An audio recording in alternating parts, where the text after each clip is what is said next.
Et avant cela aussi, je vais lire quelques passages de mots que notre frère Clifford, vous savez, les frères Clifford, on se rassemble souvent lorsqu'on est dans la prière. Donc, toutes les prières de l'intercession, de WhatsApp, de chaque online, de chaque samedi à 18h30. Et puis, toutes nos prières, il est toujours présent. Le frère Clifford nous a donné un message que nous allons lire ici. Je ne sais pas si je ne l'ai pas perdu.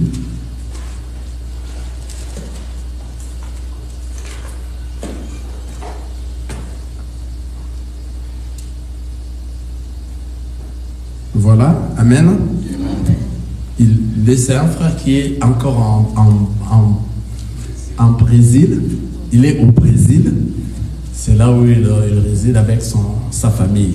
Amen. J'aimerais que ces messages ici nous intéressent tous. J'aimerais que quelqu'un puisse écouter ces messages. Ça va peut-être nous aider. Amen. À bien comprendre de quoi est-ce qu'on fait lorsque nous sommes dans le monde. Alléluia. Amen. Voilà. Il dit ceci. Mes chers frères et sœurs compatriotes célestes, que la paix et la grâce de la part de notre Seigneur Jésus-Christ vous soient multipliées.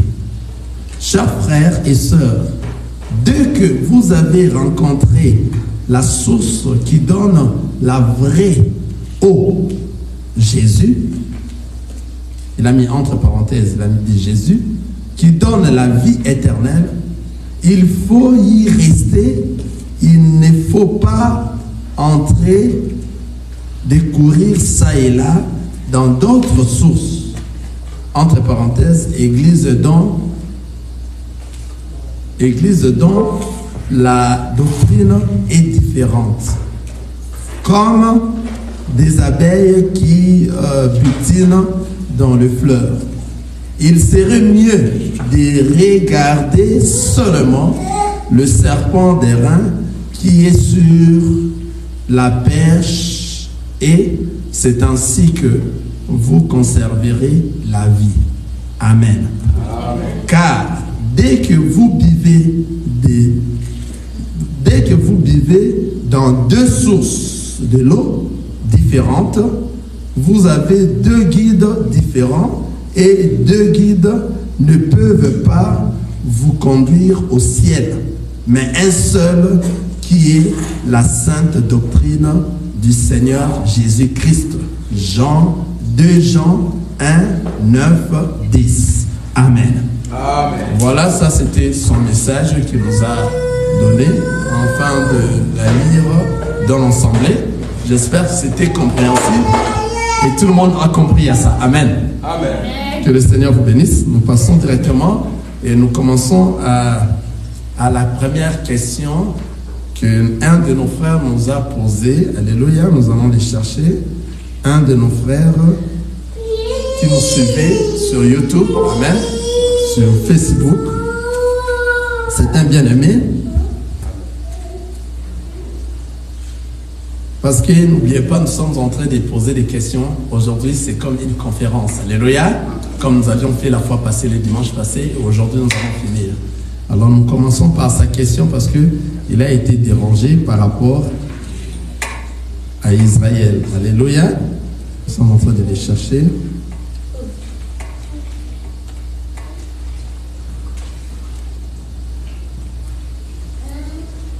Nous cherchons ça. Souffrez ensemble avec moi.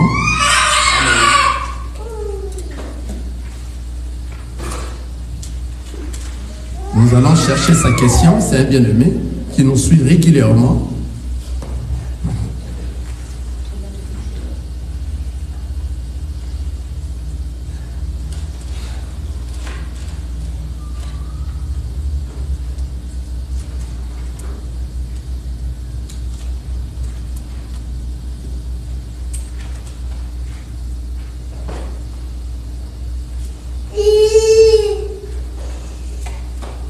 Amen. Amen. Voilà, nous allons dire sa préoccupation. Amen. Sa préoccupation est la suivante. Le frère s'appelle Doving Gay, Dovin Gay. Je ne sais pas de quel pays, alléluia, de quel pays il est, mais c'est un bien-aimé, alléluia, qui nous suit souvent, Dovin Gay. Sa préoccupation est la suivante. Il a dit ceci: à la 11e et 32e minute, j'ai aimé, mais il y a un petit problème. J'ai cru avoir entendu troisième temple. Où est la promesse du troisième temple dans la Bible, pasteur? Les deux messagers dans Apocalypse 11 prêcheront-ils la grâce ou la loi après ce que prêcheront-ils la grâce ou la loi? Après ce que j'ai pu comprendre, que Israël recommencera le sacrifice, bref, le culte, pasteur.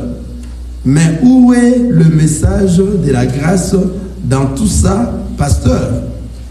Osée 14, 2 à 5 prouve qu'Israël croira à la grâce. Or, dans la grâce, le temple, c'est le Seigneur Jésus-Christ et le sacrifice, c'est le Seigneur Jésus-Christ. Comment l'Antéchrist ira s'asseoir dans le temple? Explique-nous, s'il vous plaît. Amen. Ah voilà, ça c'est une très bonne question, n'est-ce pas?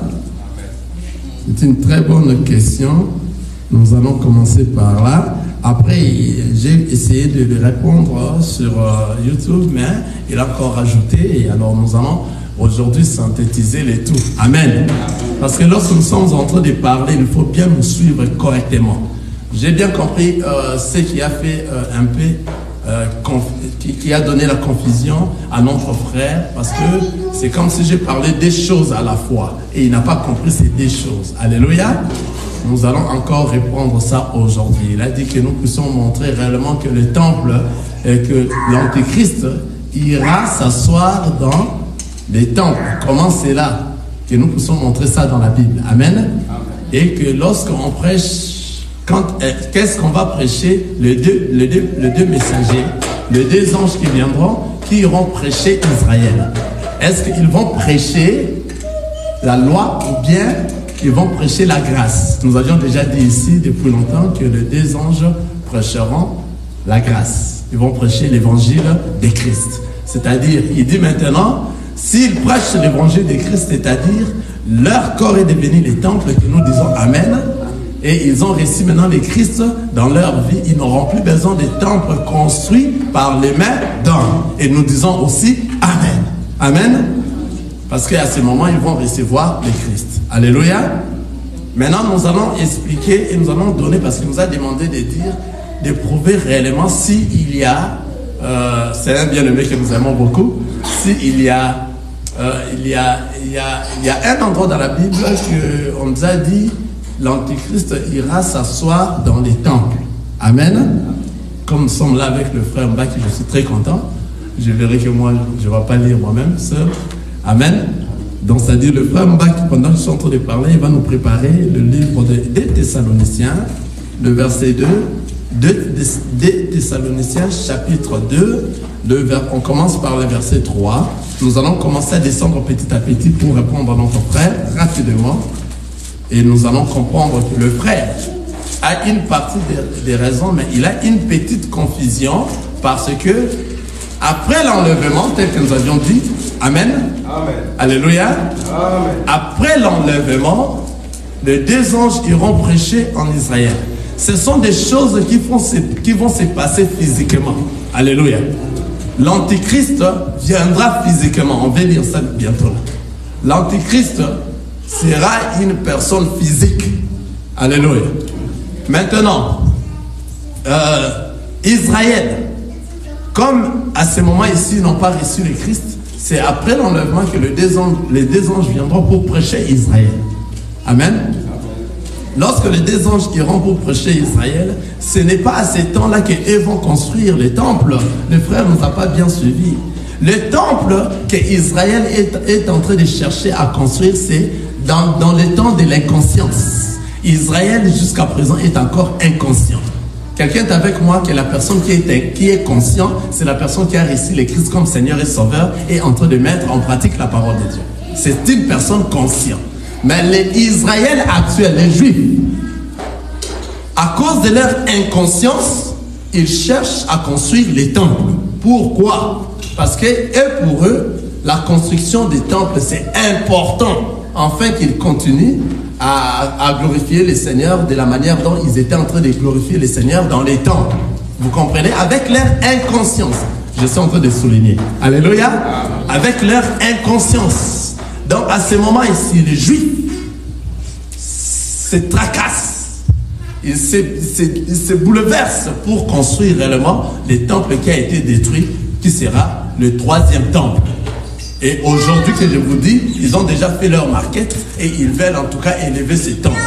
Vouloir ou pas, ils feront tout pour élever ces temples, afin qu'ils se disent réellement que nous, réellement, nous sommes arrivés et puis nous sommes retournés de la manière dont on priait les seigneurs dans les temples. Vous voyez? Parce que les Juifs ne croient pas à la parole ici. Ils sont inconscients. Et leur pensée aujourd'hui, c'est de construire le temple.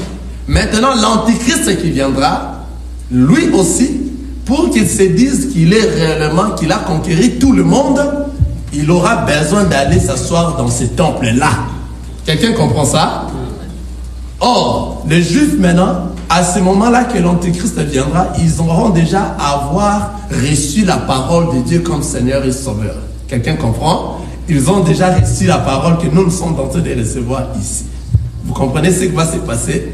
Et même si les temples, l'Antichrist va la posséder, les Juifs continueront à prier le Seigneur Jésus-Christ. Pourquoi? Parce qu'ils auront à comprendre, tel que vient de dire notre frère, qu'on ne l'a pas compris, qu'à ce moment-là, ils auront maintenant les Christ en eux, ce n'est plus eux qui vivent, c'est les Christ qui vivent en eux. Et cette parole que nous prêchons ici, Israël aussi commencera, donc ça dit Israël aussi, va recevoir les Christ dans leur vie et leur corps va devenir le temple tel que nous sommes. Si vous êtes un enfant de Dieu, votre corps c'est le temple là où siège le Saint-Esprit.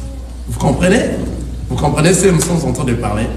Donc c'est-à-dire, nous allons aller lire rapidement dans le livre de 2 Thessaloniciens. Le frère va nous aider. 2 Thessaloniciens, le chapitre 2. Et nous allons descendre petit à petit, nous allons encore décortiquer.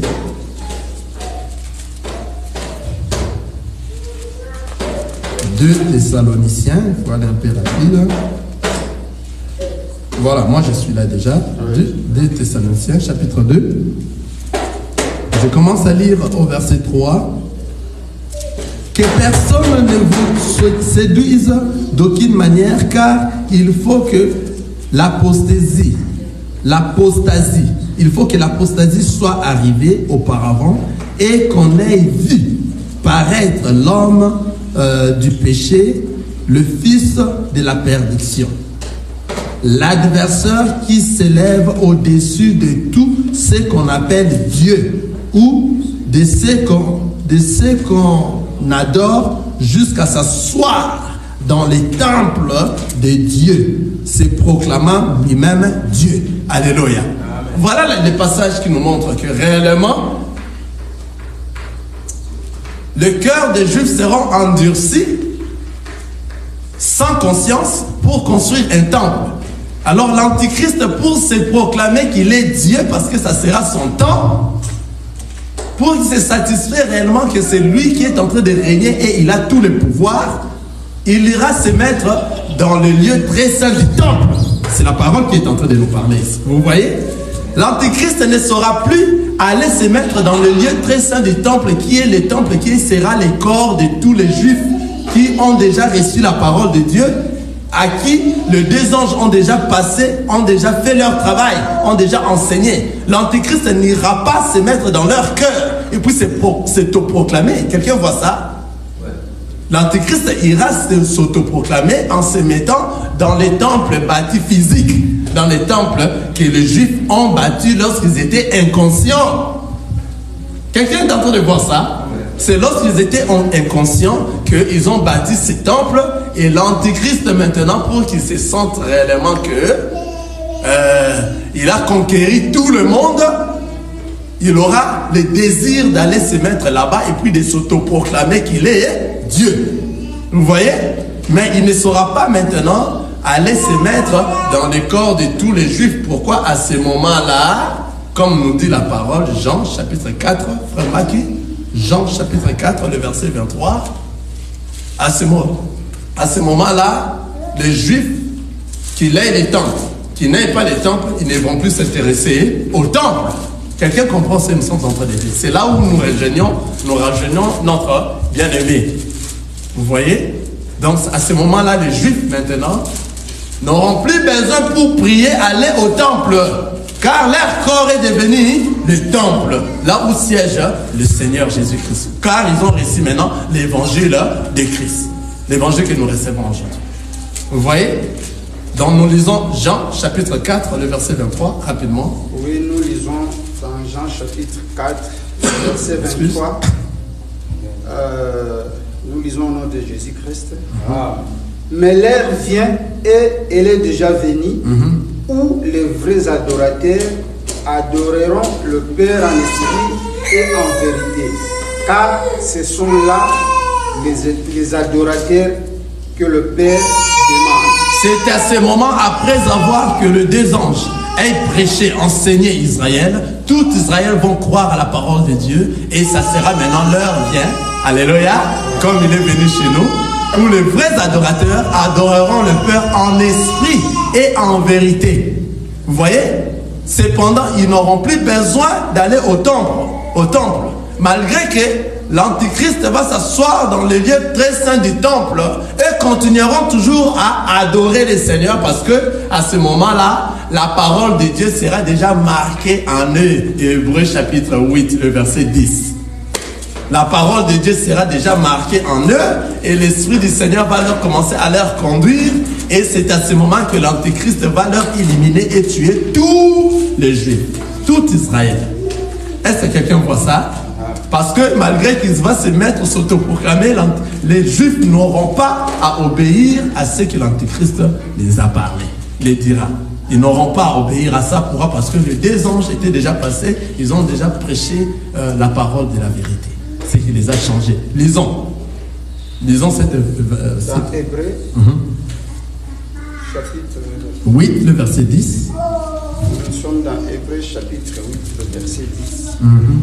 Mais voici l'alliance que je ferai avec la maison d'Israël. Mais voici l'alliance que je ferai avec la maison d'Israël. Après ces jours-là, je mettrai mes lois dans leur esprit. Je mettrai mes lois dans leur esprit. Je les donnerai je l'écrirai dans leur cœur. Je l'écrirai dans leur cœur. Et je serai leur Dieu. Et je serai leur Dieu. Et ils seront mon peuple. Et ils seront mon peuple. Alléluia.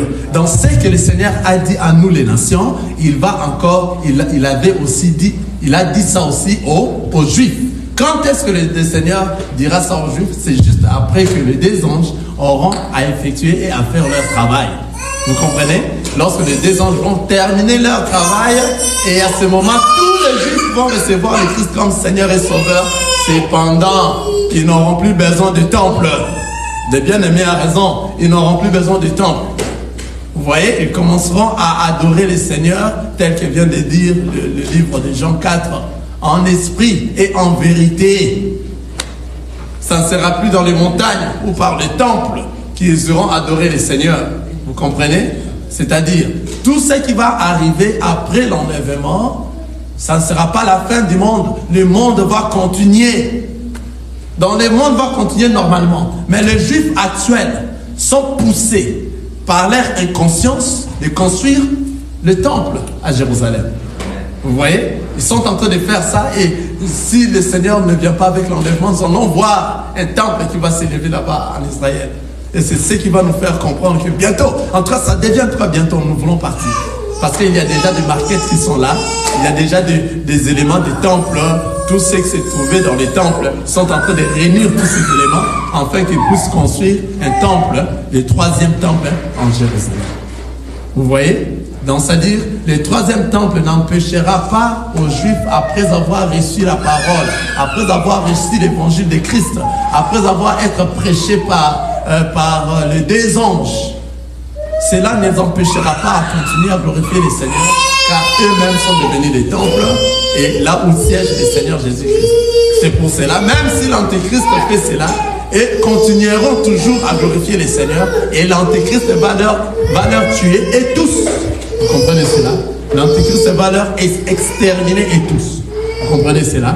Que la paix de notre Seigneur Jésus-Christ soit avec nous tous, que nous avions compris, et que le bien-aimé, peut-être, il a compris, là, nous sommes en train de parler qu'il y aura un temple. Car ce n'est pas nous. Ce n'est pas nous. Il y a des espaces ici devant. Il y a des espaces devant ici. Amen. Donc ce n'est pas nous. Ça sera pas. Ce sont des choses que le Seigneur, Dieu lui-même avait bien programmées afin que ça se passe ainsi. Donc il y a des choses. Nous vous recevons au nom de Jésus-Christ. Donc il y a des choses qui vont se passer physiquement. Il y a des choses qui vont se passer spirituellement. Nous comprenons cela. Donc, en tout cas, si le bien-aimé a toujours des préoccupations, nous pourrons toutefois revenir toujours à ces préoccupations sans aucun problème. Amen. Amen. J'espère que tout le monde a compris. C'est-à-dire, pourquoi j'ai dit qu'il y aura un temple? Parce que cette écriture qui nous dit ici, 2 Thessaloniciens, le chapitre 2, dans le verset 3, nous a dit que personne ne vous séduise d'aucune manière, car il faut que l'apostasie soit arrivée auparavant et qu'on ait vu paraître l'homme du péché, le fils de la perdition, l'adversaire qui s'élève au-dessus de tout ce qu'on appelle Dieu ou de ce qu'on adore, jusqu'à s'asseoir dans le temple des dieux, se proclamant lui-même Dieu. Lorsque les Juifs auront recevoir la parole de Dieu, cet homme-là, qu'est-ce qu'il fera? Est-ce que lui aura la possibilité de s'asseoir dans le cœur de tous les Juifs? Non. Pourquoi? Parce que dans ce cœur-là de tous les Juifs, c'est le Saint-Esprit qui est assis dans un temple. Tous ces corps sont devenus des temples. Alléluia. Ils n'auront plus la possibilité de s'asseoir là-bas. Maintenant, de quel temple on est en train de parler ici? Vous voyez que ça sera un temple physique. Quelqu'un est en train de voir ça? Ça sera un temple physique vraiment construit. Dans l'Antichrist, il ne saura pas aller se proclamer Dieu là où la personne a déjà reçu le Christ comme Seigneur et Sauveur dans sa vie. Non, il ne saura pas. Il ne saura pas. Parce qu'une personne qui a reçu le Christ et Seigneur dans sa vie, la personne qui est Dieu dans sa vie, c'est le Christ qui est en lui qui le dirige. Car ce n'est plus lui qui vit, c'est le Christ qui vit dans lui. Amen. C'est pour ça, en bas là-bas, la parole nous dit, ne vous souvenez-vous pas que je vous disais ces choses lorsque j'étais encore chez vous? Et maintenant, afin qu'il ne paraisse qu'en son temps. Car le mystère de l'iniquité agit déjà. Il faut seulement que celui qui le retient encore ait disparu. Et alors paraîtra l'impie que le Seigneur Jésus détruira par le souffle de sa bouche et qu'il anéantira par l'éclat de son avènement. Quelqu'un voit ça?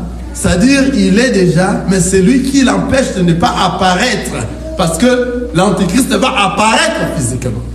Mais la personne qui l'empêche, enfin que l'Antéchrist n'apparaît pas physiquement, il faut qu'il disparaisse d'abord. C'est quoi? C'est l'Église. C'est toi, si réellement tu marches à la crainte de la parole de Dieu, tu le mets en pratique, c'est toi qui es dans le temple. C'est toi qui es l'Église. Vous voyez? Il faut que toi tu disparaisses. D'abord, avant que lui apparaisse. Donc il va apparaître physiquement. L'Antéchrist va venir physiquement. Et après l'enlèvement de l'Église, c'est à ce moment-là maintenant que les deux anges iront prêcher là-bas en Israël. Et lui maintenant, tout va se passer normalement. Parce qu'après l'enlèvement, la vie continue normalement. C'est l'Église qui va disparaître. Donc l'Église sera enlevée. C'est-à-dire l'Église qui empêche que, jusqu'à présent, l'Antéchrist apparaisse. Parce que nous sommes là. Nous sommes les sels de la terre. Quelqu'un voit ça? Les sels de la terre. C'est comme si on met le sel dans le poisson et on les étale, afin que les poissons ne pourrissent pas. Amen. Une fois que vous enlevez du sel dans les poissons, vous laissez seulement les poissons, une journée c'est beaucoup. Ça commence à pourrir, à dégager. Nous sommes maintenant les sels. Vous voyez? Le jour de l'enlèvement, c'est les sels de la terre qui va disparaître. Nous serons enlevés. Maintenant, ce qui va rester, c'est de la pourriture. Et la vie va continuer normalement. Et maintenant, les temples que les Juifs ont construits inconsciemment avant qu'ils reçoivent la parole, ce temple-là va exister. L'Antichrist qui va apparaître, il ira s'asseoir dans le lieu très saint du temple pour s'autoproclamer Dieu. Vous voyez ce qu'on est en train de dire ici. Mais à ce moment-là, c'est pendant qu'à ce moment-là, tous les Juifs auront déjà recevoir la parole de Dieu. Et tout l'enseignement sera déjà marqué en eux et dans leur esprit. C'est comme on vient de lire dans Jean 4. Ce n'est plus dans les montagnes, ce n'est plus dans les temples pour adorer le Seigneur. Nous adorerons le Seigneur en esprit et en vérité. Donc ce qui se passe maintenant dans nous actuellement, ça va arriver auprès des Juifs après l'enlèvement de l'Église, après que les deux anges aient prêché là-bas. On a compris, n'est-ce pas? Voilà, nous rappelons pour ceux qui viennent de venir qu'aujourd'hui c'est une conférence, les derniers jours de conférence, les questions-réponses. Alors si vous avez toute question que vous avez, vous pourrez la poser et concernant la parole de Dieu, nous allons répondre. Amen. Amen.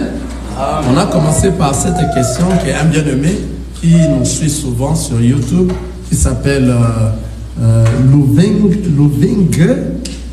Je ne sais pas de quelle nationalité il est.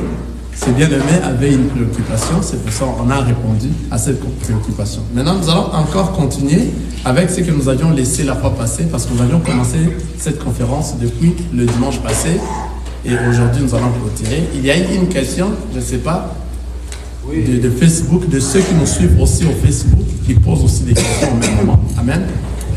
Il y a une question qu'eux, ils ont posée. C'était le dimanche passé, il y a encore un frère qui nous suivait en ligne, il a posé des questions. La première question, il a posé, comme vous avez dit, il a posé toutes les questions possibles, ce qui nous dérange. Le frère a posé la question ceci. Il a dit, on avait noté ça quelque part, sa première question était, pour un couple chrétien qui est en pleine de faire des rapports sexuels, peut-il se référer à des produits naturels comme racines de plantes ou plantes naturelles? Ça a été sa première question. Deuxième question, pourquoi les femmes dites pasteurs, évangélistes, n'aiment-elles pas l'apôtre Paul ou n'aiment pas ce que l'apôtre Paul a dit? Ça, les deux questions de notre frère. Yeah, amen. Tu peux, si vous pouvez répondre à la première question. La première question, c'était pour un couple chrétien qui est, lui a dit, qui est en panne ou qui est en pleine de faire des rapports sexuels, peut-il se référer à des produits naturels comme racines de plantes ou plantes naturelles? Donc, c'est-à-dire, si j'ai bien compris la question, le frère a posé cette question à propos de produits similants. Pour un frère de couple chrétien ne peut utiliser un produit simulant au moment de leur vie conjugale. Mais après, il a dit naturel, que cela soit naturel. Naturel. Naturel, n'est-ce pas? Ok, amen. Amen. Voilà, nous, comme c'est la parole de Dieu qui répond, nous allons intervenir la parole. Alléluia. Nous allons lire rapidement dans le livre d'Exode, chapitre 21. Exode, chapitre 21, le verset 10. Amen. Nous allons voir qu'est-ce que la parole nous a dit avant de répondre aux frères. Parce que ce sont des choses qui arrivent dans des couples aujourd'hui. Ça sépare les couples. Amen. Yeah. Vous êtes mariés et que le frère n'est pas puissant, c'est qu'on dit. Amen. Vous allez m'excuser pour les termes. C'est la question qu'il a posée. Et il n'arrive pas à bien satisfaire sa femme au lit. Amen. Soyons des grands, nous sommes là. On reçoit des questions de partout. Alléluia. Voilà. On lit dans le livre de Exode, chapitre 21, le verset 10. Exode, chapitre 21, verset 10. S'il prend une autre femme, il ne trompera rien pour la première. Il ne retranchera rien pour la première à la nourriture, aux vêtements et au droit conjugal. Alléluia. Amen. C'est-à-dire ici, ce qui nous a préoccupés, c'est la nourriture, le vêtement et le droit conjugal. Vous me suivez très bien, n'est-ce pas? Trois choses. Parce que là, nous venons de lire l'écriture dans la loi. C'est pour ça que vous avez vu au début, là, on a dit, s'il prend une autre femme, amen, pendant la loi, ils avaient les droits de marier 2 ou 3 femmes, amen. Pas dans ces temps de la grâce, alléluia. Ces temps de la grâce, il n'y a plus de ces choses. Car tout a changé, les sacerdoces a changé et tout a changé. Amen. Maintenant, ce qui nous intéresse, c'est une femme dans le couple. Qu'est-ce qu'un homme doit lui donner? Alléluia. Qu'est-ce qu'un homme doit donner à la femme afin que la femme soit joyeuse? Alléluia. C'est la question que le frère a posée. N'est-ce pas? Amen. Donc, c'est-à-dire, maintenant, le frère a dit, s'il est arrivé qu'un frère a un problème, c'est-à-dire est en panne, il n'a pas utilisé des termes que le monde utilise, mais le frère a dit, lorsque ce couple est en panne, vous comprenez? Donc là, on parle beaucoup plus de la puissance. Alléluia. Alors, lorsque le couple est en panne, n'arrive pas à satisfaire à sa femme, mais c'est un couple chrétien. Est-ce que c'est possible d'aller chercher les produits naturels pour réparer ces pannes? Ici, dans cet évangile de Christ, nous disons oui. Oui. Quelqu'un est en train de voir ça? C'est-à-dire, nous allons te conseiller. Hein, si le frère est en train de nous suivre, donc c'est-à-dire, nous disons oui. Nous allons te conseiller que tu dois satisfaire aussi ta femme. Pourquoi? Il y a 3 éléments. C'est quoi? Nourrir bien ta femme, vêtir bien ta femme, et puis dans le lit conjugal. Quelqu'un voit ça? Maintenant, si toi tu tombes à panne et que tu n'arrives pas, tu viens à l'église, nous, les hommes de Dieu, nous allons te montrer quelles sont les plantes naturelles qui peuvent te redonner la force afin que ton couple ne se détruise pas à cause de ça. Quelqu'un comprend ça? Afin que tu sois fort et que tu arrives à satisfaire ta femme. Parce que tu ne peux pas échapper ces trois éléments. Regardez, je vais lire jusqu'en bas. Regardez, Thessaloniciens, Exode, chapitre 21, le verset 10. Regardez, s'il prend une autre femme, il ne retranchera rien pour la première à la nourriture, aux vêtements et au droit conjugal.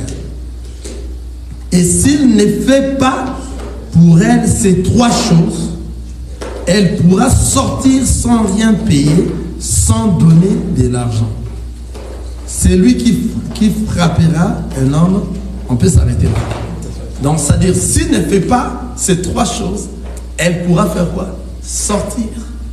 Quelqu'un comprend ça? Maintenant, dans l'assemblée des enfants de Dieu, pour éviter cela, nous allons dire au frère, viens.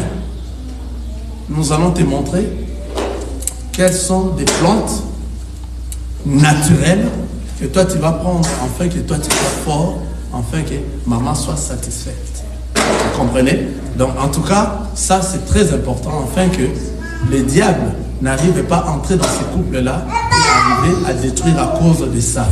Vous voyez? C'est-à-dire, nous allons d'abord regarder la nourriture. Est-ce que l'homme te nourrit bien? Ok. Le vêtement, est-ce que l'homme te vêtit? Nous voyons que nous, les hommes, on a un devoir de nourrir nos femmes correctement, de leur vêtir très bien, alléluia. Et puis, au plan, dans le droit conjugal, nous devons en tout cas satisfaire aussi à nos femmes. Si nous ne pouvons pas, nous allons à l'église, nous allons vous montrer des plantes naturelles. Donc nous répondons oui à cette question, afin que toi tu reviennes dans la force, Alors si ce sont des choses spirituelles, nous allons prier pour toi. Nous allons entrer dans des prières parce que ces choses-là aussi arrivent dans des choses spirituelles. Tu as des liens familiaux, alléluia, qui t'arrêtent de ne pas progresser avec ta femme. Tu n'es pas fort dans le lit conjugal. Et si vous êtes des chrétiens, toi, parce que nous, dans notre famille, on se marie entre nous les chrétiens. Dans la famille, on se marie comme ça. Mais si tu te maries maintenant avec une païenne, c'est là où tu auras un problème. Pourquoi? La païenne ne saura pas supporter cela. Elle commencera déjà à sortir avant même que toi tu dises des choses. Avant même que tu dises, allons-y voir le pasteur. La païenne va sortir déjà. Parce qu'elle ne saura pas ces choses.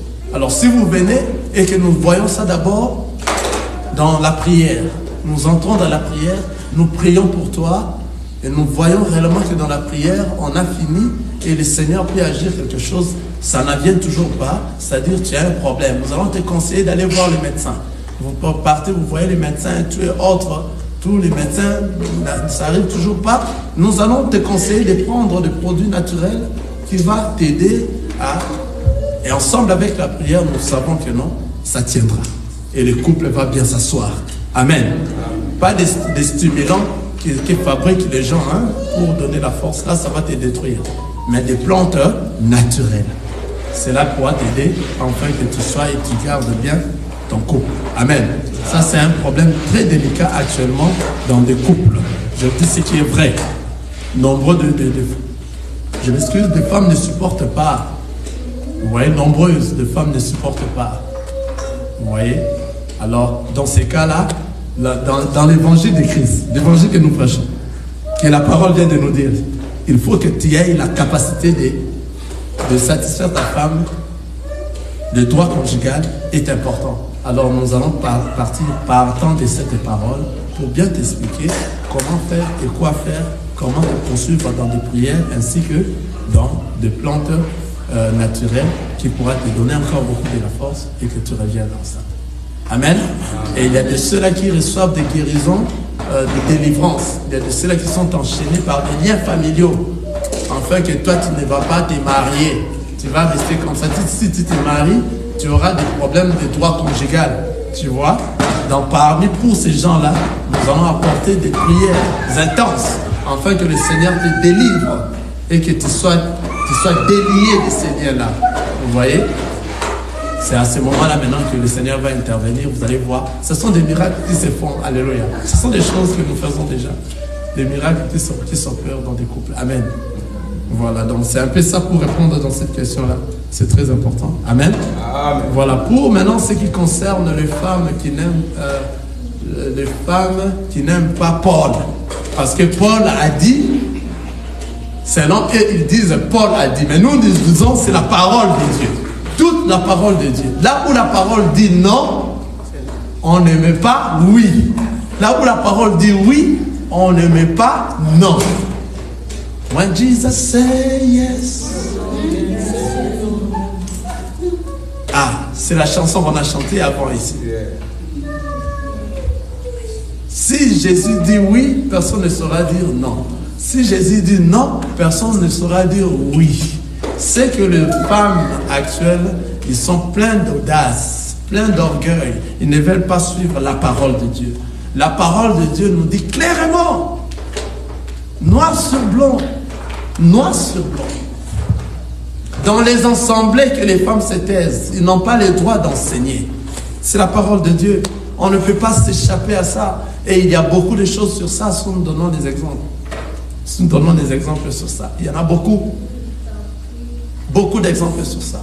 La femme ne peut pas enseigner ou bien ne peut pas prêcher la parole dans l'ensemble des saints. Nous disons Amen. Et Paul est allé un peu plus loin en disant, si celui qui rejette cela, qu'il ignore. Alors toute église qu'on n'accepte pas la parole de Dieu, ce n'est pas une église de Dieu. Regardez, j'avais donné cet exemple le dimanche passé parce qu'il y avait une question similaire. Au commencement, Dieu créa les cieux et la terre. Alléluia. Amen. Dieu a commencé par créer quoi? Les cieux et la terre. En réalité, c'était Adam et après Ève. Quelqu'un est en train de le voir. Donc, c'est-à-dire, on a créé d'abord l'homme et vient la femme. Dans les cieux, le ciel, c'est l'homme et la terre, c'est la femme. C'est pour cela que le livre d'Ésaïe nous dit que Dieu fait pleuvoir du ciel la pluie pour faire quoi? Féconder quoi? La terre.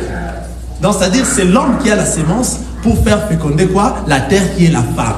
Quelqu'un voit ça? C'est-à-dire la femme qui est la terre ne peut pas féconder le ciel qui est l'homme. Si une fois vous voyez des situations pareilles dans une église, une femme qui est en train de prêcher dans un ensemble de ça, sortez. Ce n'est pas une église. Ce n'est pas une église. Ce n'est pas une église, nous disons la parole de Dieu. Pourquoi? Je prends encore une autre église. L'église que nous sommes, un autre exemple. L'église que nous sommes ici, nous formons les corps de Christ, n'est-ce pas? Maintenant, dans ces corps, qui est la tête? C'est le Christ, n'est-ce pas? Nous sommes les corps. La tête, c'est le Christ. C'est-à-dire, le corps est dirigé par la tête. C'est l'homme qui dirige tous les corps. C'est la tête qui dirige les corps, n'est-ce pas? Mais le corps ne peut pas diriger la tête. Un corps sans tête, ça va tomber. Quelqu'un voit ça? Je prends seulement des exemples, des petits exemples, sans parcourir la parole de Dieu. C'est pour cela, depuis cet livre, depuis au début, jusqu'à la fin de la parole de Dieu, il n'y a jamais eu un endroit qu'une femme a prêché dans un ensemble des saints. Il n'y en a pas. S'il y a un verset, nous sommes là, nous sommes pendant notre conférence, vous pourrez me donner ce verset-là, vous allez m'aider. S'il y a un verset seulement, qu'il y a une femme qui a prêché dans un ensemble des saints, moi je suis là, je vous attends, vous allez peut-être me sauver. Alléluia. Mais en tout cas, à ma connaissance, à la connaissance de la parole de Dieu que j'ai, il n'y a aucun endroit dans la parole de Dieu que nous avions dit, depuis la loi jusqu'à la grâce, au témoignage, il n'y a pas un endroit qu'une femme a prêché dans un ensemble des saints. Moi, je ne peux pas venir dans cet endroit ici pour parler de ce qui n'est pas la parole de Dieu. Je crains pour ne pas avoir raté le ciel. Donc, je crains cela. Je ne parlerai que de la parole de Dieu.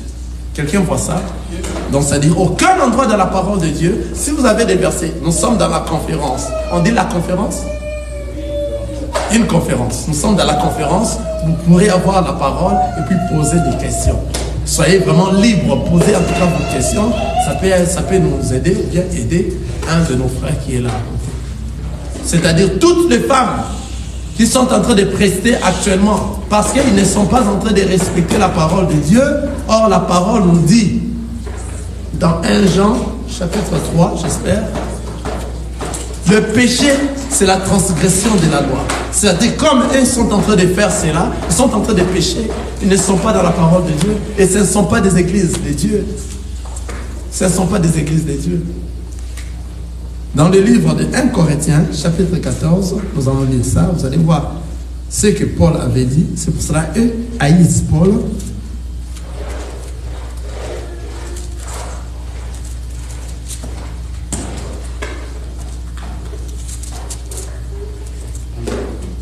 Je suis dans le verset 34. Que les femmes se taisent dans les assemblées, car il ne leur est pas permis d'y parler, mais qu'elles soient soumises selon que le dit aussi la loi.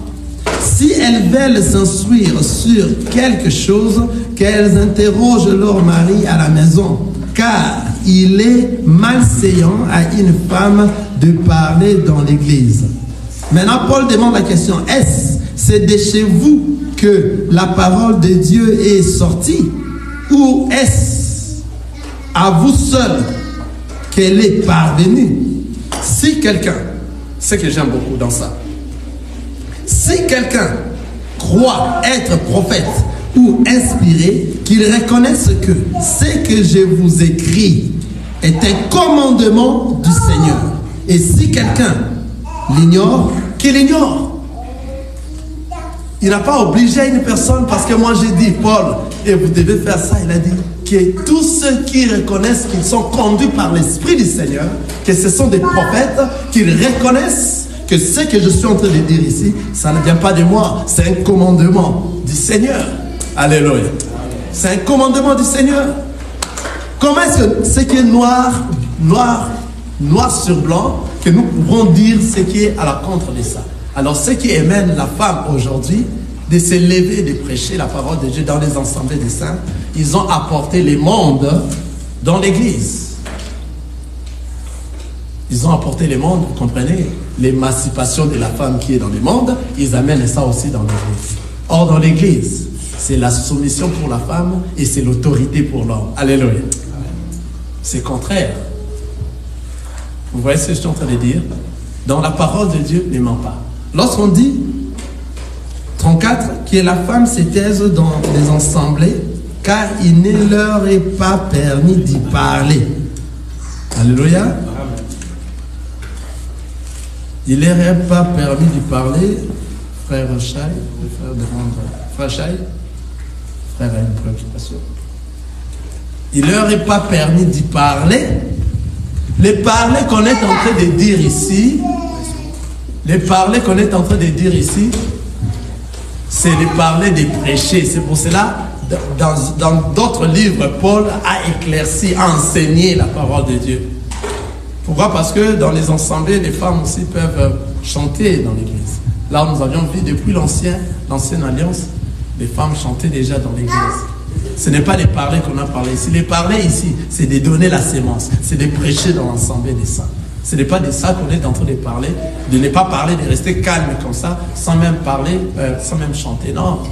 Les femmes, dans les églises, elles peuvent aussi prophétiser. Elles ont les dons de la prophétie. Cela ne fait pas de ministre de la parole d'autorité prophète. Non. Les dons, lorsque le Saint-Esprit est venu, il y avait diversité de dons.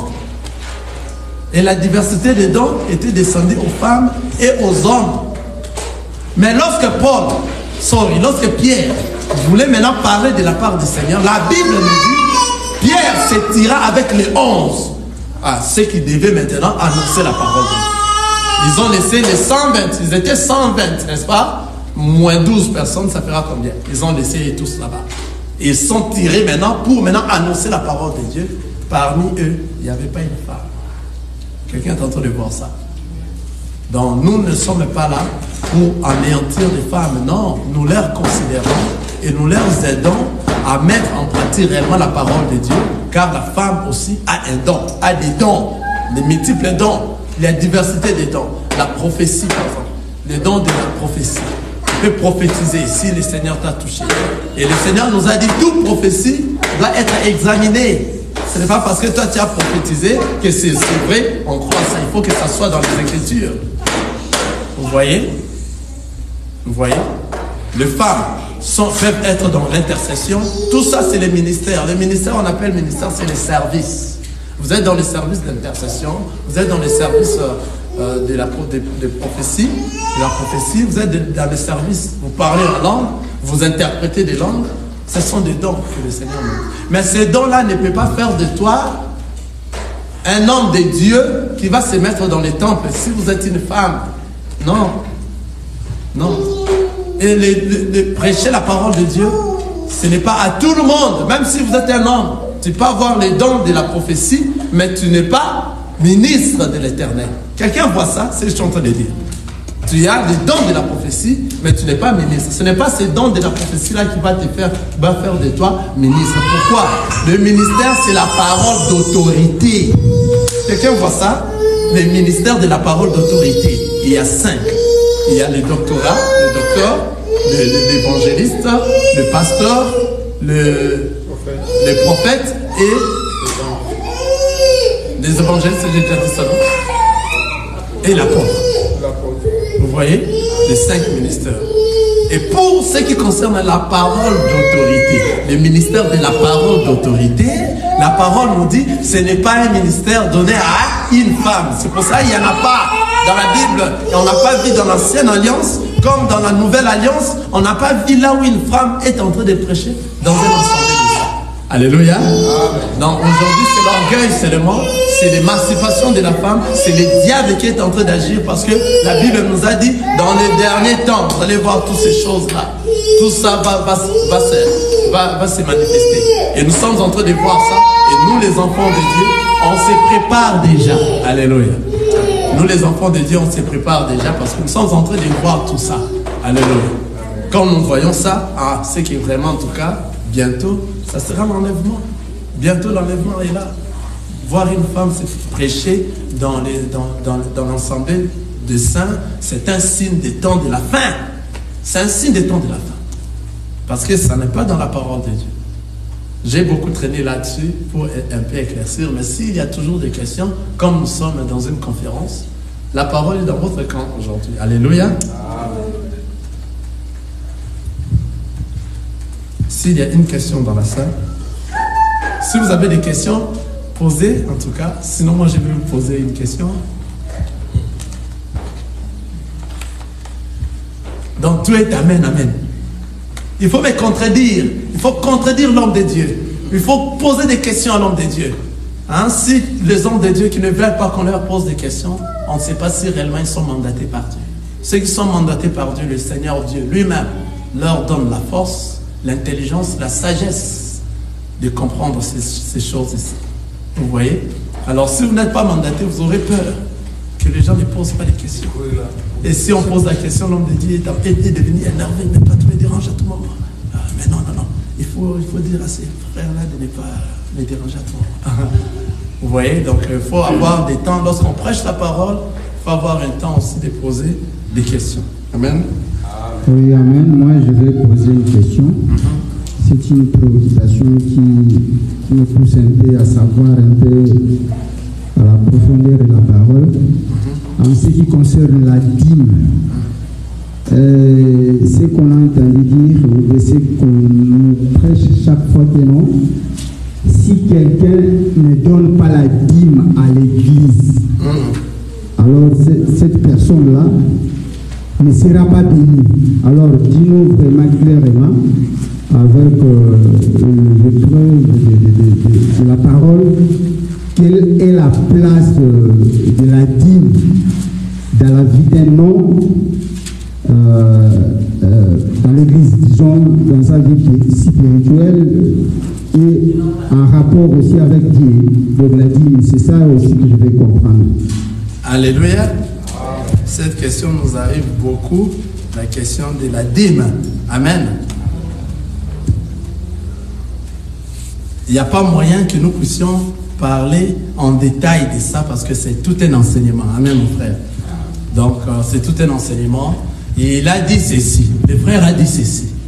Il attend parler qu'une personne qui ne donne pas de dîmes n'est pas bénie.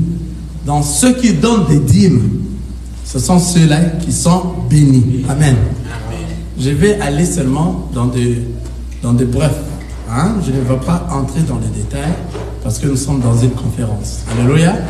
Les enseignements sont là. Ceux qui veulent les enseignements sur la dîme, ça se trouve déjà dans YouTube ou bien vous pourrez me redemander parce que moi je suis là pour vous. Je suis au service. Donc vous pourrez me demander, revenez encore dans l'enseignement de la dîme. Alléluia. Voilà. La dîme, il faut d'abord connaître c'est quoi la dîme. Alléluia. C'est quoi la dîme? Et qu'est-ce qui est la première personne à donner la dîme dans la parole de Dieu? Vous voyez? C'est pour ça que nous allons lire rapidement dans le livre de Genèse, chapitre 14, le verset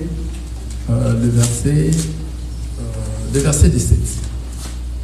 Je lis. Suivez-moi très bien. Ce sont des choses très importantes. Très, très importantes. Suivez-moi très bien. Je lis rapidement. Après qu'Abraham fut revenu vainqueur de Kedorlaomer et du roi qui était avec lui, le roi de Sodome sortit à sa rencontre dans la vallée des Chavé, qui est la vallée du roi. Melchisedec, roi de Salem, fit apporter du pain et du vin. Il était sacrificateur du Dieu très haut. Il bénit Abraham et dit, béni soit Abraham par les dieux très hauts, maître du ciel et de la terre.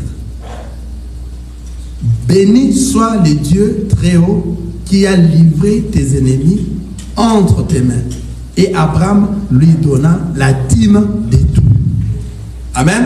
C'est-à-dire, dans la parole de Dieu, depuis la création du monde, la première personne à donner la dîme auprès de notre Seigneur, parce qu'on a dit ici, le souverain, de qui? Le souverain Melchisedec. Alléluia.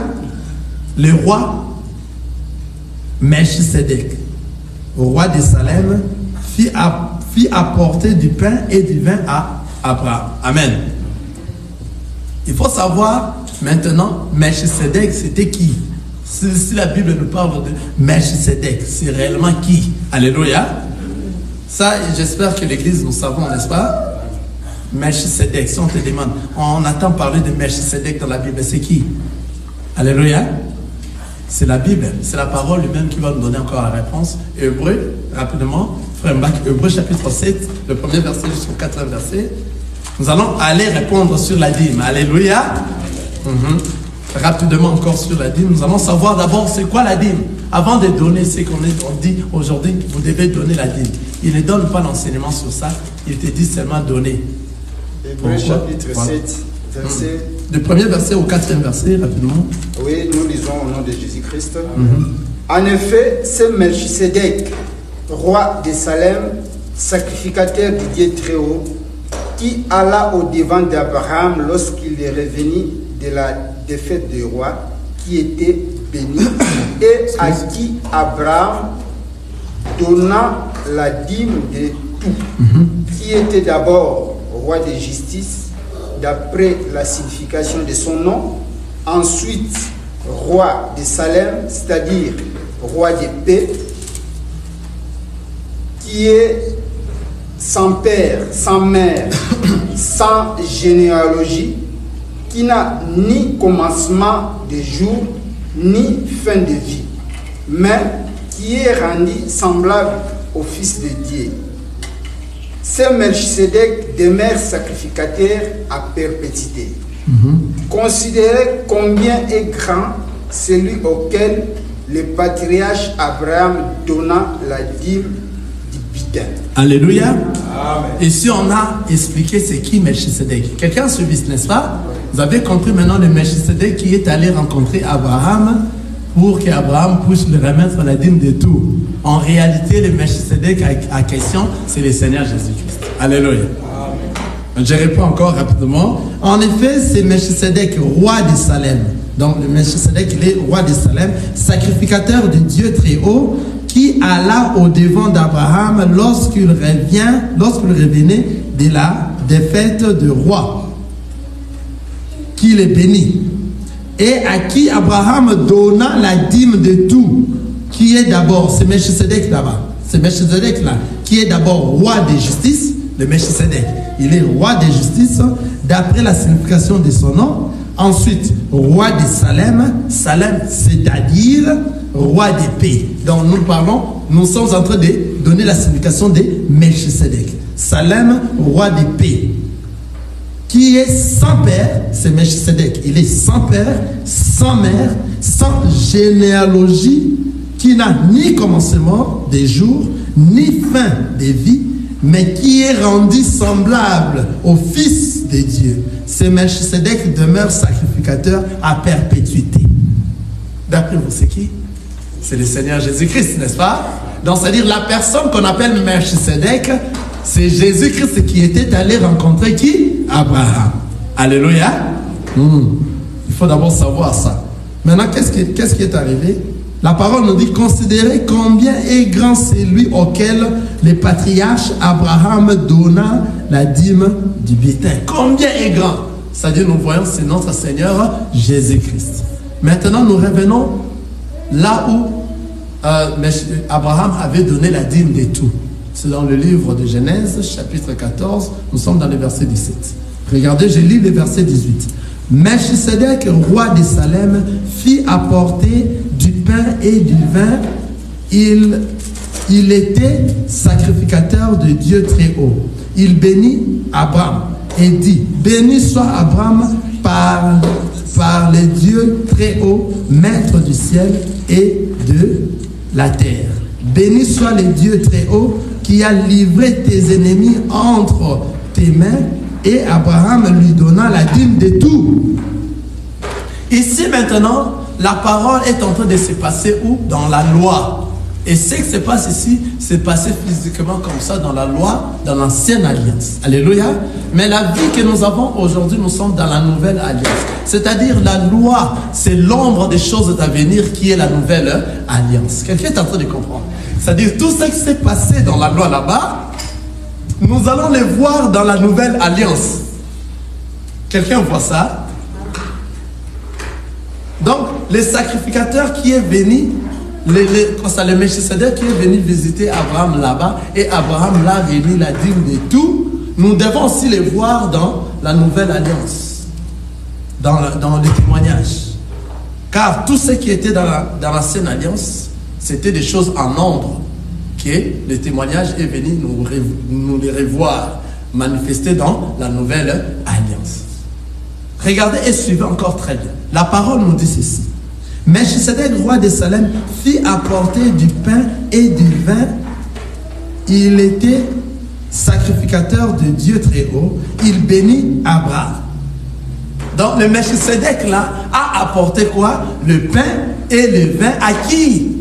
À Abraham, n'est-ce pas? Et il bénit, c'est lui qui a commencé à bénir Abraham. C'est-à-dire Abraham, si Abraham n'avait pas encore mangé le pain et boire le vin, quelqu'un est avec moi? Si Abraham n'avait pas mangé les pains et boire les vins, Abraham n'allait pas donner la dîme de tout auprès des sacrificateurs. Il fallait d'abord que les sacrificateurs donnent à Abraham quoi? Les pains et quoi? Les vins. Or, le pain et les vins, c'est la personne de notre Seigneur Jésus-Christ. Alléluia. Alléluia. Le pain et le vin, c'est la personne de notre Seigneur Jésus-Christ. Vous voyez, avant qu'il meure, il a pris le pain et il a pris le vin. Il a dit, le pain ici, ça c'est mon corps, je vous donne. Amen. Il prend le vin et dit, ça c'est mon sang. Alléluia. Donc la personne qui ne mange pas encore le corps et qui ne boit pas encore le vin ne saura pas donner la dîme. Alléluia. Amen. C'est-à-dire qu'il faut d'abord que toi tu reçoives quoi? Le corps, et que tu manges le pain, et puis tu manges quoi? Et que tu buves aussi quoi? Le vin. Or, le corps, le pain, c'est le corps de notre Seigneur Jésus-Christ. Or, le vin, c'est le sang de notre Seigneur Jésus-Christ. Maintenant, la personne qui a reçu, qui a mangé les corps, c'est la parole de Dieu. Alléluia.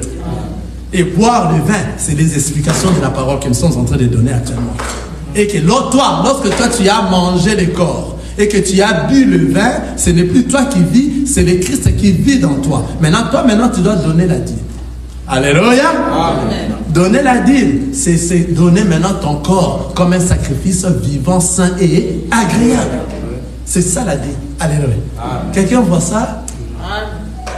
Là maintenant nous avions compris la dîme. C'est-à-dire aujourd'hui, la dîme qu'on donne à l'église ne marche pas avec la parole de Dieu. Quelqu'un voit ça?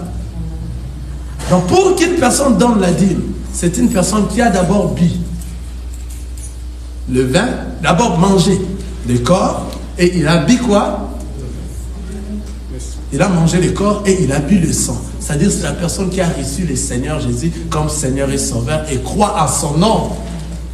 C'est cette personne-là maintenant, parce qu'il a Jésus, comme ici Abraham qui était la première personne à voir la dîme.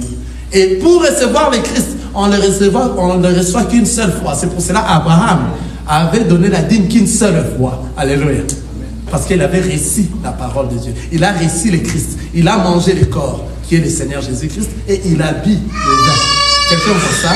C'est à ce moment-là, ça l'a poussé maintenant à donner son corps comme un sacrifice vivant, saint et agréable. C'est ça la dîme que le Seigneur est en train d'attendre. Donc, c'est-à-dire, le Seigneur Jésus-Christ qui est venu et mourir pour nous à cause de l'amour, il s'est sacrifié afin que toi tu aies la vie. Toi aussi, pour que tu aies la vie éternelle, tu dois sacrifier, tu dois aussi donner auprès de lui.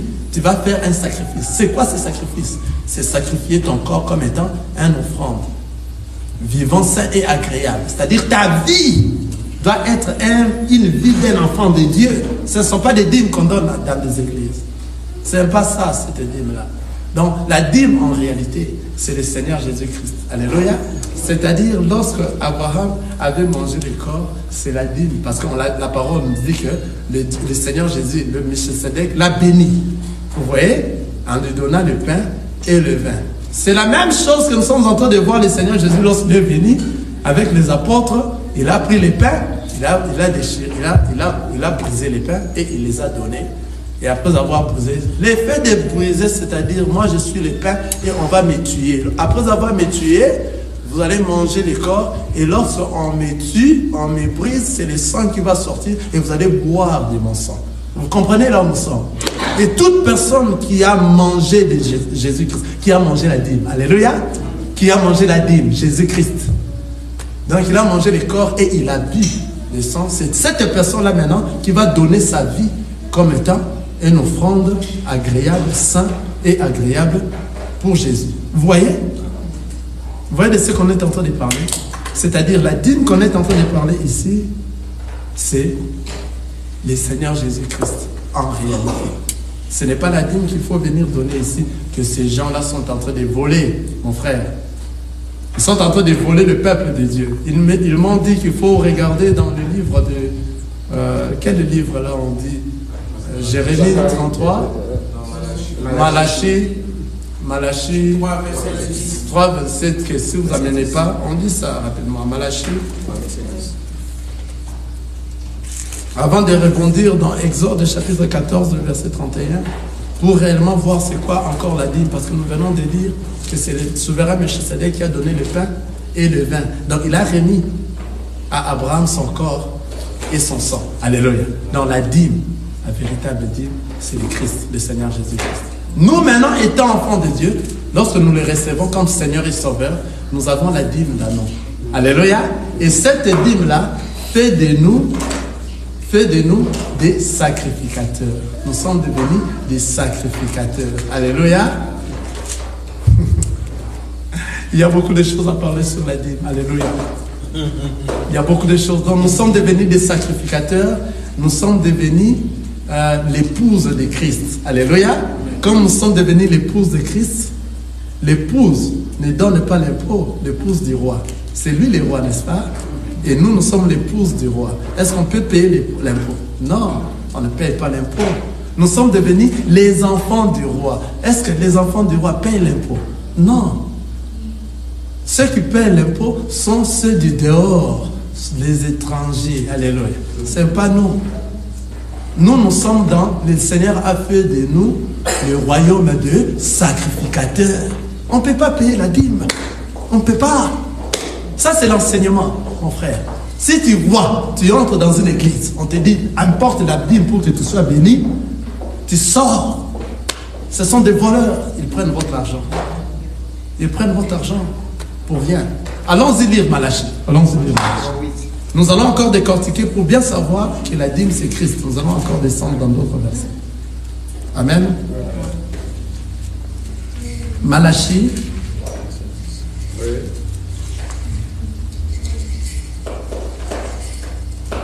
Le livre de Malachie. Lisez, s'il vous plaît. Vous dites Malachie combien? Commencez au verset 7.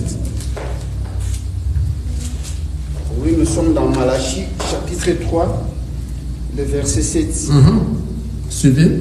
Depuis le temps de vos pères, vous vous êtes écartés de mes ordonnances. Vous ne les avez point observées. Revenez à moi et je reviendrai à vous, dit l'Éternel des armées. Amen. Limite-toi un peu là-bas. Ici, le Seigneur est en train de s'adresser à quel peuple? Le peuple d'Israël. Ici, on ne s'adressait pas au peuple de la nouvelle alliance. Alléluia. Ici, on ne s'adresse pas à nous. On s'adressait au peuple d'Israël. Alléluia. À la loi, à l'ancienne alliance. Alléluia. Parce que lorsque le Seigneur Jésus est venu, c'est lui qui a pris les sacerdoces. Et la parole nous dit, tout a changé. Alléluia. Lorsque lui, il a pris les sacerdoces, tout a changé. Nous ne sommes plus dans l'ancienne alliance, nous sommes devenus dans la nouvelle alliance. Continuez, mon frère. Oui. Un homme trompe-t-il Dieu? Car vous me trompez et vous dites, en quoi t'avons-nous trompé? dans les dîmes et les offrandes. Ah. Dans les dîmes et les offrandes. Ici, c'est encore en Israël qu'on était en train de parler, d'interpeller les enfants d'Israël. On a dit les dîmes. Regardez bien dans vos Bibles. On a mis au pluriel parce qu'il y en a plusieurs dîmes. Deutéronome, chapitre 14. Ouvrez encore. Deutéronome, chapitre 14. Donc, c'est-à-dire, ici, on parlait et le Seigneur s'adressait aux enfants d'Israël. Ce n'est pas à nous aujourd'hui. Attendez. Je sens qu'une personne est en train de dire, mais il faut aller jusqu'à la fin. Lis un peu dans Malachie. Allons-y dans le Malachie. Descendez encore un peu. Ce sont des voleurs, ces gens-là. Parce que la dîme est biblique. Mais la dîme n'est pas chrétienne. Quelqu'un comprend ce que je suis en train de dire? C'est-à-dire, c'est trouve dans la Bible. Oui, regardez, ce sont des choses qui sont dans la Bible. Oui, c'est biblique, mais ce n'est pas chrétien. Dans les temps de la grâce, on ne paye pas la dîme parce que le Seigneur a fait de nous le royaume des sacrificateurs. Dans le royaume, nous sommes l'épouse, nous sommes un enfant. Alléluia. On ne paye pas ça. Allons-y, continuez à lire jusqu'en bas, regardez. Oui, vous êtes frappés par la malédiction et vous me trompez, la nation tout entière. Apportez à la maison du trésor toutes les dîmes, afin qu'il n'y ait de nourriture dans ma maison. Mettez-moi de la sorte à l'épreuve, dit l'Éternel des armées, et vous verrez si je n'ouvre pas pour vous les écluses des cieux, si je ne répands pas sur vous la bénédiction en abondance. Amen. Il y a quelqu'un qui écoute, qui dit, mais quel évangile aujourd'hui? Alléluia. Que le Seigneur te bénisse. Parce que c'est ça l'évangile de Christ. Alléluia. L'évangile qui dit la vérité, l'évangile qui va t'ouvrir, l'évangile qui va t'ouvrir les oreilles, les yeux, et tu vas voir et tu vas comprendre où aller réellement chercher le Seigneur, afin que tu puisses retourner à la maison. Alléluia. Il a dit, mettez-moi juste à l'épreuve, afin que vous voyez si les éclipses du ciel ne vont pas s'ouvrir. Alléluia. Je ne sais pas si j'ai bien dit là-bas. Oui. Et vous verrez si je n'ouvrirai pas pour vous les écluses du ciel, si je ne répands pas sur vous la bénédiction en abondance. Les écluses du ciel, si je vais ouvrir pour vous, le Seigneur était en train de dire au peuple d'Israël, ici encore ça confirme. Pourquoi? Parce que pendant ce temps-là, le Seigneur Jésus-Christ n'était pas encore arrivé. C'est pour cela que le ciel, l'écluse du ciel était encore fermée. Quelqu'un est en train de voir. Lorsque le Seigneur Jésus-Christ est venu, il est mort sur la croix. Pendant cette période que le Seigneur Jésus-Christ était en vie, il vivait, nous étions encore pendant la période de la loi. Et la nouvelle alliance, parce que l'alliance s'est faite toujours par le sang. Alléluia. Par le sang. Le Seigneur Jésus-Christ a versé son sang sur la croix. C'est ainsi que il nous a fait tracer la nouvelle alliance, c'est-à-dire dans sa mort. Alléluia. Et il nous a dit, il va nous envoyer quoi? Le Saint-Esprit. Et nous sommes en train de voir, à la mort de notre Seigneur Jésus-Christ, on dit les rideaux du temple s'est déchiré en deux. C'est-à-dire les écluses du ciel s'est ouvert. L'endroit où c'était sacré, où nous, on n'avait pas l'accès d'entrer dans cet endroit. Alléluia. Amen. On a maintenant cet accès d'entrée. Quelqu'un voit ça? Dans le ciel est déjà ouvert depuis le jour que le Seigneur a envoyé maintenant le Saint-Esprit. Le Saint-Esprit est descendu. C'est le Saint-Esprit qui vit dans nous, qui fait de nous discerner le bien et le mal. Et le Saint-Esprit va rester dans nous jusqu'au jour de l'enlèvement. Quelqu'un voit ça? C'est-à-dire, aujourd'hui, l'écluse du ciel est déjà ouvert. L'écluse du ciel n'est pas fermée. Mais dans les temps de la loi, l'écluse était fermée. Pourquoi? Parce que le Seigneur Jésus-Christ n'était pas encore venu. Quelqu'un voit ça? Amen. Moi-même, je l'ai dit Amen. Je crois la parole ici. Alléluia. Dans l'écluse du ciel, réellement, a déjà été ouvert depuis la mort de notre Seigneur Jésus-Christ. Le temple est déchiré en deux. Le ciel est ouvert. Nous allons encore voir ça. Deutéronome, chapitre 14. Nous allons voir cette dîme ici. Alléluia. Ou bien, disons dans le livre de Exode, chapitre 16. Pour voir ce que je suis en train de dire par rapport à l'écluse du ciel. De 31 à 36. Exode, chapitre 16. Oui. Nous sommes dans Exode, chapitre 16, le verset 31 La maison d'Israël donna à cette nourriture les noms de la manne. Lis ça vraiment correctement, de 16 à 36, de 31 à 36. Oui. La maison d'Israël donna à cette nourriture les noms de la manne. Suivez très bien. Elle est ressemblée à de la graine de coriandre. Elle était blanche et avait le goût d'un gâteau au miel. Moïse dit, voici ce que l'Éternel a ordonné, qu'un omer rempli de manne soit conservé pour vos descendants, afin qu'ils voient le pain que je vous ai fait manger dans le désert après vous avoir fait sortir du pays d'Égypte. Et Moïse dit à Aaron, prends un vase, mets-y de la manne plein un omer, et déposez-les devant l'Éternel, afin qu'ils soient conservés pour vos descendants. Suivant l'ordre donné par l'Éternel à Moïse, Aaron les déposa devant les témoignages, afin qu'ils soient conservés. Les enfants d'Israël mangèrent la manne pendant 40 ans, jusqu'à leur arrivée dans un pays habité.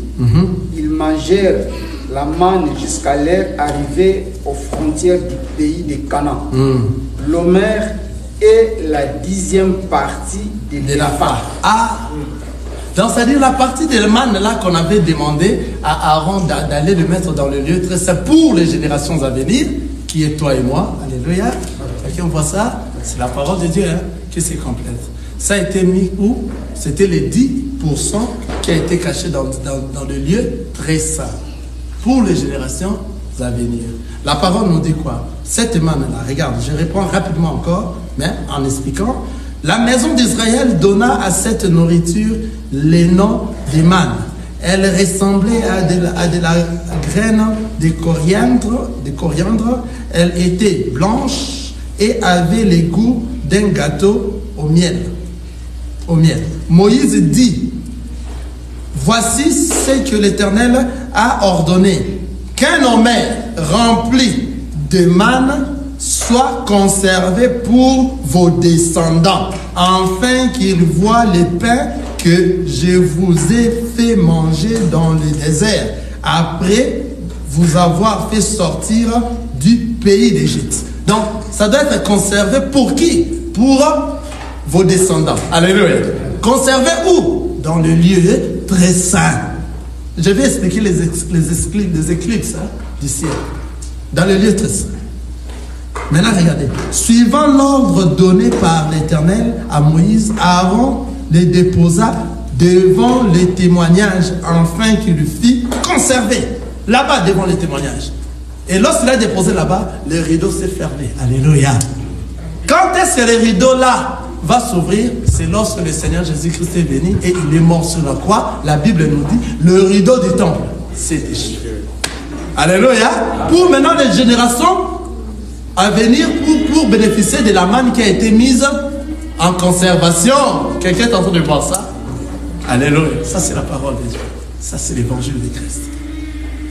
En conservation pour les générations futures à venir, qui est toi et moi aujourd'hui. Si réellement tu reçois le Seigneur, le Christ comme Seigneur et Sauveur, et tu le mets en pratique, c'est toi qui es le temple de notre Seigneur Jésus-Christ. Regardez. Les enfants d'Israël mangèrent de la manne pendant 40 ans jusqu'à leur arrivée dans un pays habité. Ils mangèrent la manne jusqu'à leur arrivée aux frontières du pays de Canaan. L'omer est la 10e partie de la part. C'est-à-dire cette manne-là qui a été mise dans le lieu très saint, c'est ça le Seigneur Jésus-Christ qui a été caché pour les générations à venir. Et nous devons manger cet Jésus-Christ. Alléluia. Et la personne qui va manger les corps comme Abraham avait mangé les corps, donc le pain, et il a bu le vin qui est le sang, c'est cette personne-là maintenant qui va donner son corps comme étant un sacrifice vivant, saint et agréable auprès du Seigneur. C'est-à-dire la chanson que vous écoutez, Jésus la manne cachée. Ah, donc la manne cachée, c'est les 10%. c'est la dîme. Alléluia. Qui devait sortir, afin que toi et moi, que nous puissions voir la vie. C'est-à-dire la manne, c'est le Seigneur Jésus-Christ. Ce ne sont pas des va-et-vient que les gens viennent dans des églises donner là-bas pour que les pasteurs puissent s'enrichir. Ce sont des voleurs. Au contraire, il y a un salaire pour un homme de Dieu. Nous allons en parler. Donc nous ne refusons pas les salaires des hommes de Dieu. Amen. Mais la dîme, ceux qui disent la dîme, il fallait qu'ils disent les dîmes. Pourquoi? Parce qu'en réalité, il y avait les dîmes. Amen. J'espère que nous allons s'arrêter ici par un dernier verset que nous allons ouvrir encore clairement pour vous aider encore beaucoup plus fort de savoir de quoi par rapport à la dîme. Si quelqu'un te dit de les donner, la dîme, refuse, sors de son église. Tu es libre. Tu es libre, c'est un voleur. Alléluia. Tu es libre. Vous-même, vous êtes en train d'écouter, de comprendre. Qu'est-ce que dit la parole de Dieu par rapport à la dîme? Dans la dîme, c'est le 1/10. Alléluia. Je redis encore rapidement, Dieu a donné à Moïse les 10 commandements. Alléluia. Parmi les 10 commandements, il y a un seul qui est le commandement le plus grand de tous les commandements. C'est quoi? C'est l'amour. Alléluia. C'est l'amour. Lorsqu'on dit aimez-vous les uns les autres, aimez-moi, c'est l'amour. Alléluia. Dans l'amour, c'est Jésus-Christ. Pourquoi? Parce que Jésus-Christ est la manifestation de l'amour de Dieu sur la terre. Quelqu'un comprend? C'est-à-dire les 1/10, c'est la manne que nous sommes en train de dire, la dîme, c'est le Seigneur Jésus-Christ. Vous voyez cela? Encore une fois, une toute dernière écriture pour vous aider à comprendre encore. Parce que vous êtes de l'ensemble des élus, vous devez comprendre et expliquer aux autres des explications réelles, claires de la parole de Dieu. Afin que les gens ne se trompent pas. L'argent que tu travailles là-bas, que tu les gardes convenablement pour toi.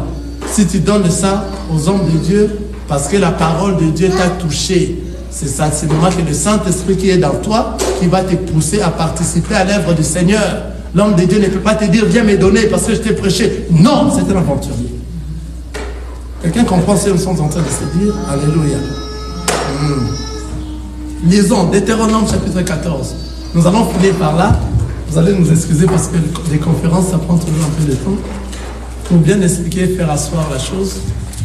Deutéronome chapitre 14. Oui.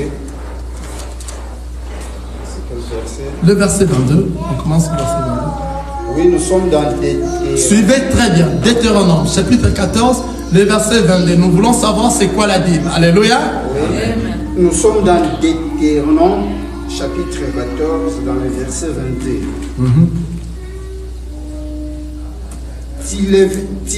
Tu leveras la dîme de tout ce qui produira ta sémence. Tu leveras la dîme de tout ce qui produira ta sémence. De ce que tu rapporteras chaque année. Ici, je vais préciser. Ceux qui donnaient des dîmes, ici en Israël, ceux qui donnaient des dîmes, c'était des gens qui avaient des champs et des gens qui avaient de l'élevage.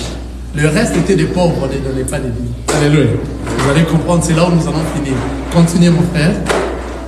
Et tu mangeras devant l'Éternel, ton Dieu, dans les lieux qu'il choisira pour y faire résider son nom, la dîme de ton blé, de ton mou et de ton mouille, et le premier-né de ton gros et de ton menu bétail, afin que tu apprennes à craindre toujours l'Éternel, ton Dieu. Peut-être lorsque l'Éternel, ton Dieu, t'aura béni, le chemin sera-t-il trop long pour que tu puisses transporter la dîme à cause de ton éloignement du lieu qu'aura choisi l'Éternel, ton Dieu, pour y faire résider son nom. Alors, tu échangeras la dîme contre de l'argent, tu cesseras cet argent dans ta main et tu iras au lieu que l'Éternel, ton Dieu, aura choisi. Là, tu achèteras avec l'argent tout ce que tu désireras, de bœufs, de brebis, de vin et de liqueurs fortes. Tout ce que l'Éternel, ton Dieu, et tu te réjouiras, toi et ta famille. De ta famille. Tu ne délaisseras point le Lévite qui sera dans tes portes, car il n'a ni part ni héritage avec toi. Au bout de 3 ans, tu sortiras toute la dîme de tes produits pendant la 3e année. Pendant la 3e année. Et tu la déposeras dans tes portes. Alors viendront les Lévites qui n'a ni part ni héritage avec toi, l'étranger, l'orphelin et la veuve qui seront dans tes portes, et ils mangeront et se rassasieront, afin que l'Éternel ton Dieu te bénisse dans tous les travaux que tu entreprendras. Alléluia. Alléluia. C'est un peu long, mais ici, on est en train de parler, parce que après ça, le Seigneur avait constitué la dîme comme étant une institution en Israël. Amen. Et la dîme, les gens commençaient à donner. La dîme, c'était que je vais vraiment être un peu plus rapide, c'était que de ceux qui avaient de l'élevage et de ceux qui avaient le champ. Amen. Qu'est-ce qu'il a dit? À la première année, tu vas manger ta dîme toi-même. La dîme, tu vas le manger toi-même et tes enfants et ta famille. Deuxième année, tu le manges toi-même et tes enfants. Et 3e année, maintenant, pendant la 3e année. Alléluia. Amen. Alléluia, mes frères. C'est à ce moment que la parole nous dit, au bout de 3 ans, tu sortiras toute la dîme de tes produits pendant la 3e année et tu la déposeras dans tes portes. Alors viendront les Lévites qui n'ont ni part ni héritage avec toi, l'étranger, l'orphelin et la veuve qui seront dans tes portes, et ils mangeront et se rassasieront, afin que l'Éternel ton Dieu te bénisse dans tous les travaux que tu entreprendras de tes mains.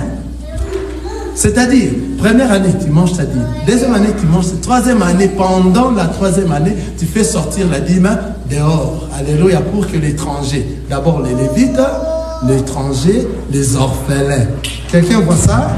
On dit quoi? Le Lévite qui n'a ni part, l'étranger, l'orphelin et la veuve qui viendront chercher quoi? La dîme. Ah! Ça, c'est une très bonne parole.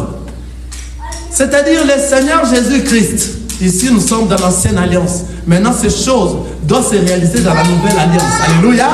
Que la dîme là, qu'on va faire sortir à la 3e année devant les portes, c'est le Seigneur Jésus-Christ. C'est-à-dire, le Seigneur Jésus-Christ, lorsqu'il est venu en Israël, il a prêché la parole de Dieu. 1e année, 2e année, 3e. Personne ne l'a attrapé. Alléluia. C'est-à-dire, Israël était en train de manger la dîme, parce que écouter la parole, c'est manger. Alléluia. Quelqu'un est en train de voir ça? Vous allez manger votre dîme, 1e année, 2e année et 3e année. Maintenant, dans la 3e année, parce que Israël n'a pas pu recevoir cette parole de notre Seigneur Jésus-Christ. Ils se sont dit non, cet homme a exagéré, nous devons les tuer et les crucifier en dehors de la ville. C'est ça Israël, à la 3e année, ils ont pris Jésus, ils l'ont tué, ils ont pris leur dîme, ils l'ont fait sortir devant la porte. Qui sont ceux-là, ce peuple qui vont venir bénéficier de cette dîme? Alléluia, de notre Seigneur Jésus-Christ. Parce que Israël, à la 1re année, ils ont écouté la parole. À la 2e année, ils ont écouté la parole. C'est à la 3e année, pendant la 3e année, qu'ils ont pris le Seigneur Jésus-Christ pour le tuer, n'est-ce pas? Et ils ont apporté le Seigneur Jésus-Christ en le tuant. Ils l'ont tué en dehors de la ville. Alléluia. En dehors de la ville, c'est mettre la dîme en dehors de votre porte. C'est-à-dire, tu n'es plus à la maison, tu l'as mis en dehors de la porte. Maintenant, qui sont ces peuples-là qui vont bénéficier de cette dîme-là que Israël a déposée en dehors de la porte? La Bible nous dit, ce sont les Lévites qui n'avaient ni part. Alléluia, c'est-à-dire les pauvres. Qui n'avaient ni part dans tout ça. Et il y avait quoi? Les orphelins. Il y avait quoi? Les veuves. Et il y avait quoi? Les étrangers. Alléluia. Ah, vous voyez? C'est-à-dire, la dîme ici représente le Seigneur Jésus-Christ qui n'a pas été tué à la 1re année, le peuple d'Israël mangeait leur dîme. Et même, à la deuxième année, manger la dîme, c'est-à-dire, je vous ai dit, c'est écouter la parole de Dieu. Pendant que je suis en train de prêcher la parole de Dieu, nous sommes en train de manger cette parole. Qu'est-ce qui nous fait manger cette parole? C'est les oreilles. L'oreille devient aux enfants de Dieu. L'oreille devient la bouche. Ça mange la parole de Dieu. Ils ont écouté, Israël ont écouté la parole de Dieu. Ils ont écouté la parole de Dieu à la première année. Deuxième année, le Seigneur Jésus-Christ continue à prêcher. Troisième année, il continue ça les a énervés. Ils ont pris le Seigneur Jésus-Christ, qui est la dîme. Ils l'ont tué. Ils l'ont tué et ils l'ont crucifié en dehors de la ville. Maintenant, nous qui sommes les nations, ce sont nous qui sommes les étrangers. Ce sont nous qui sommes les pauvres. Ce sont nous qui sommes les Lévites. Ce sont nous qui sommes le veuve. Alléluia. Nous devons aller retirer quoi? La dîme. C'est pour cela que la dîme aujourd'hui se trouve chez les nations. Nous, les nations. Car la Bible nous dit, heureux les pauvres en esprit, ils verront quoi? Ah, je veux que vous répondiez à l'église. Heureux les pauvres en esprit, ils auront le royaume des cieux, eux. C'est-à-dire, ici, nous étions des pauvres. Nous sommes des pauvres. C'est à nous que la dîme est destinée. Ce n'est pas en Israël. Alléluia. Les étrangers qui viendront chercher la dîme, c'est encore nous. Pourquoi nous sommes des étrangers? Nous sommes dans ce monde, mais nous ne sommes pas de ce monde. Ce monde, nous sommes de quoi? Des étrangers. Ah, comme nous sommes des étrangers, c'est à nous que nous irons chercher quoi? La dîme. Nous sommes des veuves. Alléluia. Nous sommes l'église, c'est une femme veuve, c'est-à-dire tu es une veuve qui est morte, qui a perdu son mari. Qui était son mari? Son mari, c'était lorsque tu étais dans le monde. C'est lui qui t'a dirigé, c'est le diable dans le péché. C'est lui qui t'a dit de faire tout ce que tu faisais, c'est ton mari qui t'a dirigé de le faire. C'est pour ça que tu es tombé dans le péché. Maintenant, comme le mari est mort, toi tu es devenu veuve. Alléluia. Amen. Le mari qui va te prendre maintenant, c'est le Seigneur Jésus-Christ. Maintenant, nous sommes le mari, les femmes. Hein? Les veuves sont les femmes de notre Seigneur Jésus-Christ. Alléluia. Quelqu'un comprend ça? Amen. Le Seigneur Jésus-Christ est devenu notre mari. Pourquoi? Parce que le premier mari que nous avions avec nous, c'est lui qui nous dirigeait lorsque nous étions dans le monde. Le mari là, lorsque nous avons reçu le Seigneur Jésus-Christ, le mari est décédé. Il est mort. Nous sommes des veuves. Alléluia. C'est le Christ maintenant qui est devenu notre mari. Nous sommes des orphelins. Pourquoi? Parce que lorsque nous étions dans le monde, nous avions des parents. Le père qui était avec nous, c'est le père du mensonge. C'est le diable. C'est lui qui nous dirigeait. On était dans le monde, dans les musiques du monde, dans les danses du monde, dans la masturbation, dans les choses du monde, dans la prostitution. C'est le diable. C'est le père du mensonge qui nous dirigeait. Maintenant, lorsque nous avions reçu le Christ, nous sommes devenus des enfants adoptés. C'est le Christ maintenant qui est le Seigneur Jésus-Christ dans notre vie. Alléluia. C'est lui maintenant qui est notre Père qui va nous diriger. Donc c'est lui qui est la dîme que nous sortons pour recevoir. C'est lui que nous, le peuple, que Israël a fait sortir leurs produits dehors, afin que nous, les étrangers, nous, les pauvres, nous, la veuve, nous, les étrangers, les orphelins, que nous irons chercher ce qui est la dîme. Quelqu'un a compris de la dîme? Alléluia. Glorifions le Seigneur par des acclamations. Dans la dîme, c'est le Seigneur Jésus-Christ. La dîme, c'est le Seigneur Jésus-Christ. C'est lui qui mange son corps. C'est lui qui boit de son vin, de son sang. C'est celui-là maintenant qui va donner son corps comme un sacrifice vivant, sain et agréable. Amen. Donc tu es devenu un véritable enfant de Dieu dans ta vie. Ce n'est pas les scénarios que nous voyons pour enrichir des pasteurs, des bourreaux, des voleurs. Alléluia. Amen. Que le Seigneur vous bénisse.